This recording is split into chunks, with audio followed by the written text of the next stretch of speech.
नमस्कार किसान साथियों। आज हम बात करेंगे जो सरकार गवर्नमेंट बोल रही है किसानों से कि आपकी जो गेहूं की फसल का जो पराली है उसको जलाना नहीं है, उसको खेत में मिलाना है। हम उस पर बात करेंगे। और कभी हम इसको अभी मिलाते हैं तो हमारा कितना खर्च होगा, और इसको कभी हम आने वाली जो फसल हमारी सोयाबीन लगने वाली है उसमें इसका क्या क्या नुकसान होंगे वो भी इस पर बात करेंगे। दूसरे नंबर पर हम बात करेंगे कभी हम इसको साल दर साल जलाते रहेंगे तो हमारा कितना बड़ा नुकसान होगा, आगे चल के हमारी ज़मीन की क्या हालत होगी उस पर बात करेंगे। और तीसरे नंबर पे हम किसानों की कैसे सरकार मदद करे कि इस पराली से हम निजात हमें किसानों को मिले और किसी न किसी तरीके से हमारे किसानों के साथ में आए, इस पर हम बात करेंगे। तो सबसे पहले हम बात करेंगे कभी आप करंट में इसको ज़मीन में मिलाते हैं तो आपको क्या क्या खर्चे होंगे। आपको कल्टीवेटर तो करना ही है, आपको 1 से 2 बार इसमें रोटावेटर चलाना पड़ेगा, या फिर हम प्लाविंग करें। और प्लाविंग भी हर साल का सॉल्यूशन नहीं है, क्योंकि हर साल प्लाविंग भी नहीं कर सकते, खर्च काफ़ी आता है। उसके बाद में कभी हमने इसको ज़मीन में मिला भी दिया, सोयाबीन की बोनी करने जाएंगे, इसकी सोइंग करने जाएंगे तो हमारे सीड ड्रिल इसमें चलती नहीं। भले हमने कितना ही बारीक कर दें उसके बाद भी हमें सीड ड्रिल नहीं चलती है, और हमें उसका गाले का साइज़ बढ़ाना पड़ेगा। दूसरा, हमने कभी इसकी सोइंग भी कर दी तो एक इसमें फंगस लगती है जो आपकी पौधा सोयाबीन का उगने के बाद सूख जाता है, उसको बोलते हैं फिजूरियम।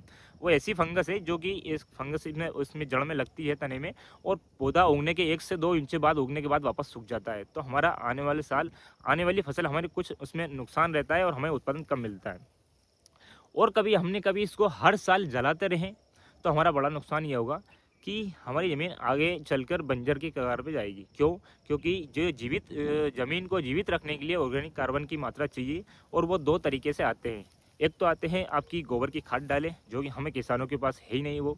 दूसरा आता है नेचुरली, जो भी फसल ले रहे हैं, आपका एक बीज 2 से 3 फीट की फसल बनाता है, और उसको हम वहाँ से जो वेस्टेज जो बचता है उसमें, उसको हमें उससे उसको ऑर्गेनिक कार्बन मिलता है। उसके बाद में हम किसान क्या करते हैं, हम सोयाबीन में से जो हमारा वेस्टेज निकलता है उसको भी हम चुन चुन के जला देते हैं, और जो हमारे यहाँ तक कि हम लहसुन प्याज में से जो कम मात्रा में वेस्टेज निकलता है उसको भी, अवशेष निकलते हैं उसको भी हम जला देते हैं।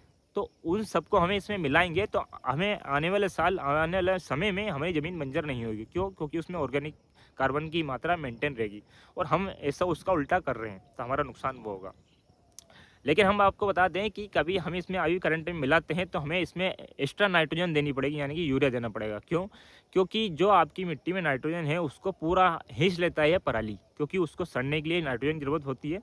तो उसमें नाइट्रोजन कमी होगी जब मिट्टी में, तो आपकी जो फसल है वो पीली होगी, उसकी पैदावार कम होगी, तो आपका वो नुकसान होगा। लेकिन इसमें आपको एक्स्ट्रा नाइट्रोजन डालनी पड़ेगी, यानी कि यूरिया 102 बार ज़्यादा डालना पड़ेगा जो आप डालते हैं, तो आपको ये होगा। उसके बाद में सरकार किस तरीके से किसानों की मदद कर सकती है?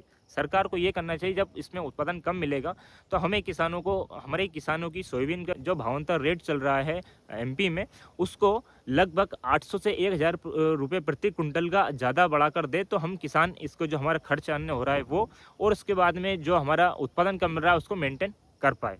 दूसरे नंबर पे ये है कि आप जो नाइट्रोजन की मात्रा, हमें नाइट्रोजन यानी कि यूरिया की क्वांटिटी हमारे किसानों को बढ़ाकर दे, क्योंकि इसको गलाने के लिए पराली को नाइट्रोजन की ज़रूरत ज़्यादा पड़ती है। तीसरा ये है कि आप जो जिस उपकरण से हमने इसको मिला रहे हैं, यानी कि प्लाविंग या फिर रोटावेटर या हैरो, इस पे 70 से 80% सब्सिडी दे, जो कि हमें आसानी से इसको मिला सके।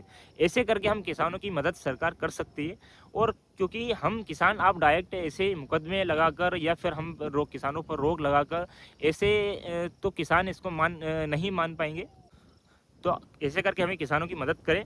और किसानों से मैं ये कहना चाहता हूँ, आपके जो भी मन में हो आप कमेंट हमें करें, उसके बाद में इसको ज़्यादा से ज़्यादा किसानों के पास शेयर करें, आपकी फेसबुक, इंस्टाग्राम, यूट्यूब पे लगाएं, क्योंकि एक वीडियो के माध्यम से हम किसानों का दर्द जो है वो सरकार तक पहुँच सके। धन्यवाद।